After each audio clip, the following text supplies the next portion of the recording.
Հարսնաձորի լեգենդ սերիալի առորդ 13-րդ մասը, որը եթեր կհեռարձակվի 2025 թվականի փետրվարի 11-ին Pnarmenian TV-ով, շարունակում է զարգացնել այն խորքային դրամատիկ պատմությունը, որտեղ լեգենդը և իրականությունը միաձուլվում են մեկ ամբողջության մեջ։ Սերիան կրկին կենտրոնանում է արփիի ներաշխարհի վրա, ցույց տալով, թե ինչպես անցյալը քայլ առ քայլ մոտենում է ներկային։ Այս հատվածում արփիի զգացմունքային վիճակը բացվում է նոր երանգներով։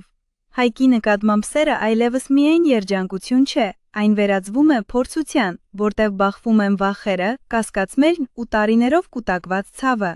Հարսնաձորի լեգենդը կարծես կենթանանում է հերոսների ճակատագրերում, հիշեցնելով, որ սերը միշտ ունի իր գինը։ 1013-րդ սերիայում լարվածությունը ստեղծվում է նուրբ հոգեբանական լուծումներով։ Լռությունները, հայացքները և կիսատ մնացած խոսքերը պատմում են ավելին, քան բաց խոստովանությունները։ Հին հակամարտություններն ու մոռացված վրեժը կրկին հիշեցնում են իրենց մասին, վտանգելով հերոսների խաղաղությունը։